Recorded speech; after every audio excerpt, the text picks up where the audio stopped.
motor dan rokok. Teman-teman semua pasti sudah pernah kan makan di Kentucky Fried Chicken atau yang biasa kita kenal dengan KFC. Nah, KFC merupakan salah satu perusahaan multinasional yang beroperasi di Indonesia. Perusahaan multinasional itu apa sih? Nah, kami dari kelompok 6 akan memberikan pembahasan tentang perusahaan multinasional bagi teman-teman yang belum tahu apa itu perusahaan multinasional. Nah, presentasi ini merupakan pemenuhan dari mata kuliah Manajemen Sumber Daya Manusia dengan dosen pengampu Ibu Putri Adi. Nah, sebelum kita masuk ke dalam pembahasannya, maka perkenalkanlah anggota kelompok kami yang beranggotakan. Perkenalkan, nama saya Julia Rahmi. Perkenalkan, nama saya Fitri Adila Mulyani. Perkenalkan, saya Olivia Safira. Halo, perkenalkan saya Anggita Kumalasari. Perkenalkan, nama saya Suci Indasari. Perkenalkan, nama saya Atika Frimalendra.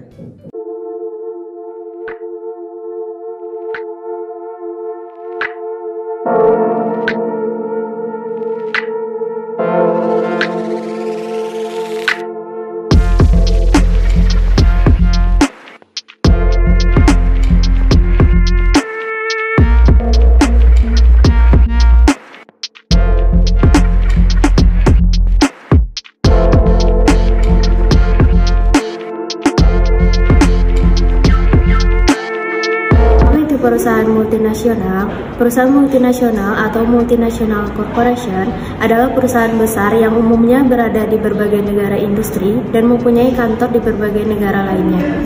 Ekspansinya pada umumnya ada di berbagai negara berkembang.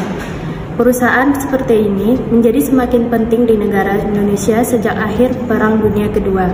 Menurut sejarah, pada awalnya kantor perusahaannya berasal dari Amerika Serikat, tapi juga yang beroperasi di berbagai negara seperti halnya negara Jepang, negara di Eropa, Australia, dan juga Selandia Baru.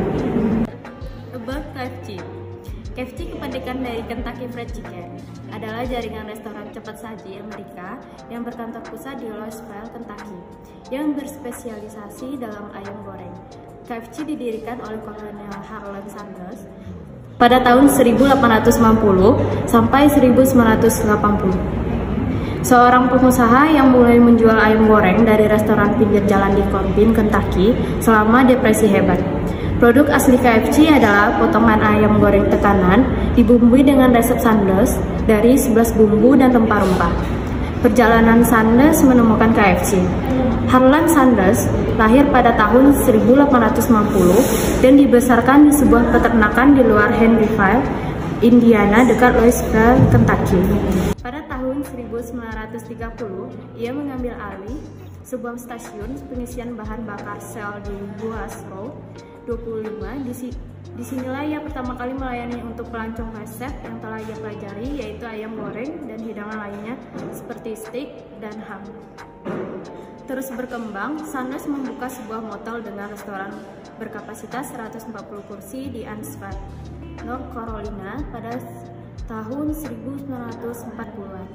Nama tempat itu adalah The Sanders Cook and Cafe. Di sana, ia menyempurnakan resep rahasia dan cara memasak ayam goreng yang sebelumnya telah ia temukan. Namun, karena adanya pembangunan infrastruktur di tahun 1950-an, ia terpaksa menutup restoran miliknya dan memutuskan untuk pensiun dan menjual restorannya pada pihak lain. Resepnya sempat ditolak oleh semua pihak yang ia tawarkan. Namun, Sanders akhirnya berhasil mendapatkan permintaan waralaba dari sejumlah pihak. Setelah ia berhasil menjual ayamnya di restoran Dot Drive-In milik temannya, PT Harman. Karakteristik perusahaan KFC. Cabang KFC yang pertama ada di Afrika. Di Afrika, gerai KFC pertama kali dibuka di Mauritius pada tahun 1981. Sampai pada saat ini, KFC memiliki cabang sebanyak 70 gerai di seluruh daerah Afrika. Selanjutnya ada Singapura. Di Singapura, gerai KFC pertama kali dibuka di sepanjang Somerset Road pada tahun 1997. Sampai saat ini, KFC memiliki cabang sebanyak 87 gerai di seluruh daerah Singapura. Dan selanjutnya ada Jepang. Di Jepang, gerai KFC dibuka pertama kali pada tahun 1970 dan telah memiliki cabang sebanyak 1.200 gerai. Selanjutnya ada Myanmar.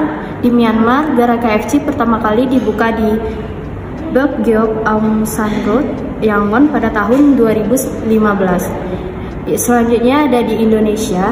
Di Indonesia, gerai KFC pertama kali dibuka di Jakarta pada tahun 1979 sampai pada saat ini. KFC memiliki cabang sebanyak 466 gerai di seluruh daerah Indonesia. Dan selanjutnya ada Sri Lanka. Di Sri Lanka, gerai KFC pertama kali dibuka di Majestic City pada tahun 1995. Sampai pada saat ini, KFC memiliki cabang sebanyak 25 gerai di seluruh daerah Sri Lanka. Dan Bangladesh, gerai KFC pertama kali dibuka di Gosan pada tahun 2006. Sampai pada saat ini, KFC memiliki cabang sebanyak 19 gerai di seluruh daerah Bangladesh. Serta Kamboja, gerai KFC pertama kali dibuka di Monifong Vak, Phnom Penh pada tahun 2008. Dan serta Taiwan, di Taiwan, gerai KFC pertama kali dibuka di kota Taipei pada tahun 1985 sampai pada saat ini. KFC memiliki cabang sebanyak 137 gerai di seluruh daerah Taiwan. Hingga Desember 2013 ada 18.875 outlet KFC di 118 negara dan wilayah di seluruh dunia. Ada 4.563 outlet di China, 4.491 di Amerika Serikat, dan 9.821 di seluruh dunia. Selanjutnya, karakteristik perusahaan KFC teknologi canggih, yaitu ada 3. Yang pertama, teknologi 3D printing. KFC dilaporkan menggandeng perusahaan teknologi Rusia dengan membuat nugget ayam yang dicetak menggunakan mesin 3D printing alias printer 3 dimensi. Metode teknologi bioprinting fingerless skin atau nugget ayam khas KFC dibuat menggunakan sel-sel daging ayam dan bahan tanaman untuk mereproduksi rasa dan tekstur daging ayam yang pada akhirnya mampu membuat rasanya mirip dengan daging ayam murni sungguhan. Yang kedua, autonomous. KFC menggunakan teknologi canggih yaitu food truck tanpa sopir atau istilah kerennya autonomous. Food truck tanpa sopir ini dirancang untuk mengurangi interaksi antar manusia. Apalagi di tengah pandemi corona kala itu, pembeli ayam KFC cuma perlu memilih menu yang diinginkan lewat layar display dan pembayaran dilakukan menggunakan kisi kode. Setelah berhasil melakukan transaksi, makanan yang dipesan dapat diambil dari kendaraan autonomous ini. Yang ketiga, sistem sensor muka. Di Cina, KFC menggunakan sistem sensor muka yang bisa merekam wajah pembeli KFC yang nantinya akan mempermudah mereka dalam memilih menu pilihan. Inovasi sensor muka ini menggunakan teknologi augmented reality yang menjadikan restoran KFC di Cina ini terbilang pintar. Bisa dibayangkan apabila Anda mencoba sistem pemesanan KFC ini, sistem rekomendasi menu KFC akan disesuaikan dengan umur, gender, serta ekspresi wajah masing-masing konsumen. Selanjutnya, kontrol terhadap modal KFC. Hasil penelitian menunjukkan pelaksanaan kebijakan sumber dan penggunaan modal kerja PT Fast Food Indonesia Tbk selama periode 2009 sampai 2012 sudah efisien, dalam arti terjadi peningkatan modal kerja yang ada dan sesuai dengan analisa kebutuhan dan penggunaan modal kerja perusahaan yang direncanakan. Oleh karena pelaksanaan kebijakan sumber dan penggunaan modal kerja PT Fast Food Indonesia Tbk sudah efisien, maka diharapkan untuk periode 2013 dapat memiliki peluang yang baik dan efisien karena modal kerja yang ada sangat memadai terhadap kebijakan penggunaan modal kerja untuk periode 2013. Lalu, sistem manajemen dan distribusi KFC. Survei Brand Image Tracking Study BITS menyatakan salah satu perusahaan dengan sistem manajemen yang profesional dan mampu bersaing dengan kompetitif dalam pasar global adalah perusahaan restoran makanan cepat saji KFC. Survei ini mengungkapkan bahwa KFC secara konsisten berada pada posisi tertinggi dan paling menonjol dalam ingatan konsumen untuk top of mind awareness dibandingkan dengan merek utama lainnya. KFC juga melakukan studi Customer Experience Monitoring (CEM) untuk mengetahui bagaimana pengalaman konsumen terhadap pelayanan dan fasilitas KFC, dan studi CAMCheck untuk menilai kualitas pelayanan dan fasilitas yang tersedia di KFC. Perseroan ini menerima penghargaan Kadin Award 2005 di bidang pariwisata untuk kategori restoran. Surat penghargaan ini dianugerahkan oleh Kamar Dagang dan Industri dari Pemerintahan DKI Jakarta untuk perusahaan-perusahaan dalam kategori hotel, restoran, dan hiburan yang memberikan kontribusi signifikan terhadap pemasukan pemerintahan setempat, dan juga atas perhatian yang besar dalam memelihara dan melindungi kelestarian lingkungan. Perusahaan KFC sepenuh hati berkomitmen untuk mempertahankan visi kepemimpinan dengan terus memberikan kepuasan kepada konsumen. Selanjutnya, karakteristik perusahaan KFC. Visi misi mendunia. Mission, semakin memperkuat citra merek KFC dengan strategi-strategi dan ide-ide yang inovatif. Terus meningkatkan suasana bersantap yang tiada bandingnya dan konsisten memberikan produk, pelayanan, serta fasilitas restoran yang selalu berkualitas, mengikuti kebutuhan dan selera konsumen yang terus berubah. Vision, selalu menjadi merek restoran cepat saji nomor 1 di Indonesia dan mempertahankan kepemimpinan pasar dengan menjadi restoran yang termodern dan terfavorit dalam segi produk, harga, pelayanan, dan fasilitas. Selanjutnya, multinational internationally owner enterprise. Fokus perusahaan berbasis MOE berawal dari satu induk perusahaan terlebih dahulu. Kemudian, mereka akan berfokus pada cabang perusahaan lainnya yang berada di negara lain yang mana kegiatan bisnisnya diawali oleh banyak negara. Kasus MOE perusahaan KFC Hong Kong. KFC masuk ke Hong Kong tahun 1973 dan kemudian menambah gerainya dengan cepat hingga menjadi 11. Pada tahun 1975, semua gerainya harus tutup karena gagal untuk mengembangkan bisnisnya. KFC di Hong Kong tidak mengenal konsumen yang baik dan mereka tidak melakukan modifikasi menu sesuai dengan selera konsumen lokal. Taiwan, KFC masuk ke Taiwan dengan bermitra dengan pengusaha dari Jepang. Akhirnya, KFC kemudian menuai kegagalan dan harus menutup gerainya. Cina, sejak dibuka, restoran ini langsung memberi pengaruh perubahan ekonomi dengan sangat cepat. 1. Rahasia sukses KFC Cina pertama, perusahaan ini benar-benar memformulasikan strategi bisnisnya sesuai dengan keinginan pasar. Kedua, kemampuan KFC membangun persepsi dalam benak konsumen Cina sebagai makanan berat yang melakukan pendekatan dengan budaya mereka. Ketiga, strategi pemasaran program promosi yang efektif menjaring konsumen baru. Selanjutnya, multinational financial controled enterprise. Seperti namanya, perusahaan MCE berfokus untuk mengontrol keuangan atau permodalan dalam kegiatan usaha perusahaan. Sama seperti MOE, kegiatan MCE juga diawali oleh banyak negara. MCE perusahaan KFC sebagai pemegang hak waralaba tunggal untuk merek KFC di Indonesia. PT Fast Food Indonesia Tbk didirikan oleh keluarga Gelal pada 1978. Pada 1979, perseroan mendapatkan akuisisi waralaba dengan perbukaan gerai pertama pada bulan Oktober di Jalan Melawai di Jakarta. Kepemilikan saham mayoritas 80% pada saat ini mendistribusi 49,84% kepada PT Gelai Pratama dari Gelai Group dan 35,84% kepada PT Mega Era Raharja dari Salim Group. Sementara saham minoritas 20% terbagi kepada masyarakat dan koperasi karyawan. Pada tahun 2011, perseroan mengoperasikan total 421 gerai yang tersebar di 32 dari 33 provinsi di lebih dari 95 kota-kota di seluruh Indonesia dan mempekerjakan sekitar 16.356 karyawan dengan hasil penjualan lebih dari 3,317 triliun. Kelebihan dan kekurangan perusahaan multinasional. Berikut adalah kelebihan dari perusahaan KFC di Indonesia. Yang pertama yaitu popularitasnya yang besar. KFC mempunyai popularitas yang besar di seluruh dunia. Dengan popularitas besar di kalangan konsumen cepat saji dunia, makanan yang ditawarkan oleh KFC sangat mudah diterima dan disukai. Selain itu, kita dapat menemukan gerai KFC terdekat dengan mudah karena KFC membuka banyak gerai yang tersebar di mana-mana. Yang kedua yaitu harga yang mumpuni.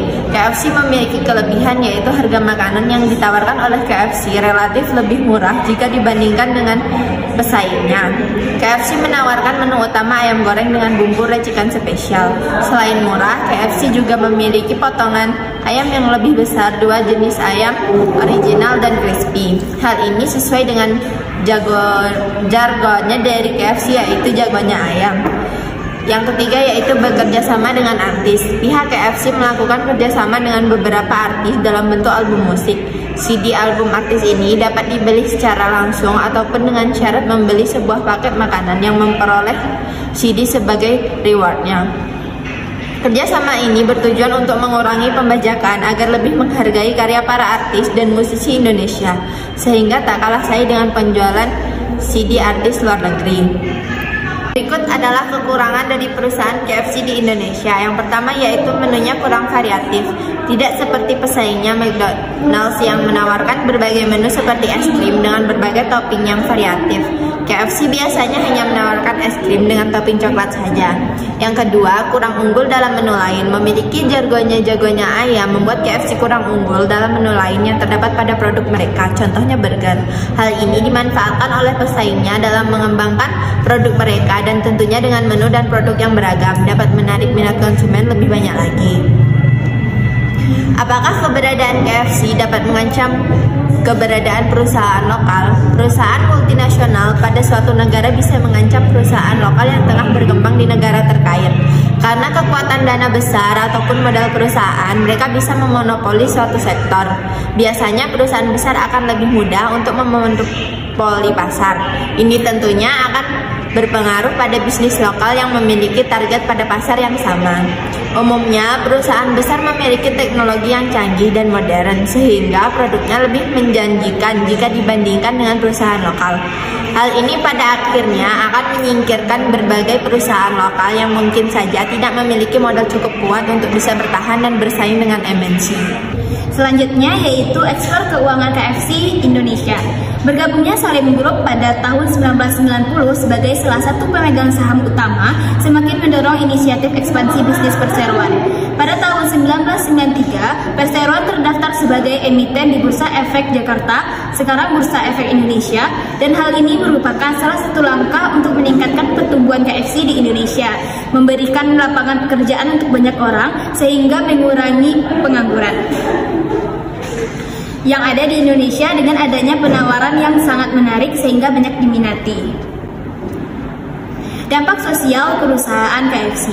Berbagai sektor bisnis merasakan dampak nyata dari pandemi ini, termasuk KFC Indonesia sebagai salah satu pelaku industri retail makanan dan minuman. Untuk itu, sebagai bentuk dukungan dan memberikan semangat kepada para pelaku bisnis yang sedang berjuang di masa sulit ini, KFC Indonesia berinisiatif untuk melakukan sebuah gerakan kecil guna mendorong perekonomian masyarakat dan mempercepat pemulihan rantai perekonomian Indonesia. Gerakan mendukung usaha kecil lokal yang dicanangkan oleh KFC terinspirasi dari asing saling mendukung para pelaku bisnis restoran. Melalui akun media sosial, KFC memberikan kesempatan kepada seluruh pengusaha kecil lokal untuk mempromosikan produk-produknya. KFC mengajak pengusaha kecil lokal untuk mempromosikan bisnisnya dengan menulis komentar di unggahan Instagram dan Twitter KFC Indonesia. Dampak budaya perusahaan KFC. Sebelum membuka sebuah outlet baru di sebuah lokasi, KFC akan mengadakan riset mendalam mengenai daerah di sekitar lokasi tersebut yang disebutkan sebagai trade zone. KFC akan membuat analisis akan kondisi demografis, gender, umur, pendapatan per kapita, dan mobilitas traffic dari trade zone tersebut. Menurut narasumber Bapak Maman Darisman selaku PM Manajemen dari PT Fast Food Indonesia, data ini bisa didapatkan dari statistik yang dimiliki oleh kantor pemerintahan setempat, misalnya dari kantor wali kota. Dari pendekatan produk, KFC jeli menghadapi pasar Indonesia. Ayam goreng yang menjadi menu utama KFC disandingkan dengan nasi yang merupakan makanan pokok yang dominan di Indonesia. Saus cabai menjadi pelengkap yang wajib ada di setiap gerainya, seolah mendekati kebiasaan lokal yaitu makan nasi dan ayam goreng pakai sambal. Hal ini menjadi salah satu strategi yang diambil KFC agar menjadi market leader di Indonesia. Apakah kualitas kesehatan dan keselamatan kerja di KFC Indonesia rendah? Seiring dengan perkembangan pandemi COVID-19 di Indonesia, merupakan suatu kewajiban bagi PT Fast Food Indonesia yang menaungi KFC Indonesia untuk menjamin kesehatan dan keselamatan karyawan dan tentunya para pelanggan setia di seluruh Indonesia sekaligus menunjang program percepatan vaksinasi pemerintah Republik Indonesia. Oleh karena itu, KFC Indonesia berkolaborasi dengan Gerakan Keadilan Bangunan Solidaritas, Gerak BS, Ikatan Motor Indonesia, dan Rumah Sakit Islam Jakarta dalam menyelenggarakan program vaksinasi karyawan KFC. Melalui kegiatan ini, KFC Indonesia memastikan seluruh karyawan KFC sudah mendapat perlindungan vaksin COVID-19 dan sebagai upaya menekan penyebaran virus COVID-19 dengan mengutamakan kesehatan para karyawan serta menanamkan rasa aman dan kepercayaan dari masyarakat. Dengan diselenggarakannya program vaksinasi ini, yang tentunya diiringi dengan protokol kesehatan ketat, KFC Indonesia berharap agar dapat berkontribusi dalam merealisasikan percepatan pemulihan ekonomi nasional. Selain menjaminkan rasa aman dan nyaman kepada para KFC lovers untuk menyantap menu KFC melalui take away maupun delivery, program vaksinasi ini juga merupakan bentuk kesiapan KFC dalam menyambut kembali para pelanggan jika fasilitas dine-in ini sudah kembali dibuka. Nah, dari sini kita tahu bahwa KFC memiliki kualitas kesehatan dan keselamatan pekerja yang tinggi. Selanjutnya, perusahaan KFC mengakibatkan kerusakan lingkungan. Kentucky Fried Chicken KFC di Indonesia menyatakan sangat peduli terhadap lingkungan. Produk penyajian yang mereka pakai dipastikan meninggalkan jejak kerusakan lingkungan yang sangat minimal. Salah satu komitmen menjaga lingkungan oleh KFC ditunjukkan dengan pemakaian piring keramik bagi pelanggan yang menyantap makanan di restoran mereka. Hal ini ditunjukkan untuk menghindari pemakaian produk sekali pakai. Penyajian di restoran tak lagi memakai styrofoam yang sulit terurai di lingkungan, ujar manajemen hubungan masyarakat KFC Indonesia, Maman Surdarisman kepada Tempo Rabu 24 Mei 2012. Kami pakai piring yang bisa dicuci ulang, katanya. Pendapat senada disampaikan juru bicara KFC Inggris dan Irlandia, 100% kemasan yang kami pakai bisa didaur ulang dan dari sumber yang ramah lingkungan. Tak ada KFC Inggris dan Irlandia ataupun pemasok kami yang bersumber dari APP. Demikian pula bahan untuk bahan baku karbohidrat berupa beras. Perusahaan meminta petani di daerah mengembangkan beras organik yang memakai pestisida perusak lingkungan. Selanjutnya, pekerja yang disediakan KFC berketerampilan tinggi. Dapat dilihat bahwa pemberian pelatihan pada karyawan dapat membuat karyawan lebih meningkatkan kinerjanya. Oleh karena itu, Kentucky Fried Chicken harus selalu memperhatikan program pelatihan yang dilakukan saat merekrut karyawannya. Apakah perlu adanya pembaruan seperti perbaikan dan penambahan dalam program pelatihan atau tidak, sehingga nantinya kinerja karyawan akan semakin meningkat. Agar kinerja karyawan kepada Kentucky Fried Chicken tetap terjaga dengan baik. Selain itu, dengan adanya pengadaan kualifikasi kinerja seperti pemberian pengembangan dan pelatihan bagi karyawan yang khusus mendukung kinerja. Perlu adanya pelatihan untuk meningkatkan jabatan karyawan, misalnya untuk manajer, di mana masa pelatihan diambil dari 2-4% waktu kinerja, sehingga karyawan akan semakin giat bekerja dan meningkatkan kemampuannya untuk terampil dan lebih percaya diri dalam melaksanakan tugasnya, sehingga kinerja akan semakin meningkat. Sekian dari kami. Apabila ada kesalahan kata mohon dimaafkan. Semoga ilmu yang kami sampaikan dapat bermanfaat bagi teman-teman semua. Kami dari kelompok 6 pamit undur diri. Terima kasih.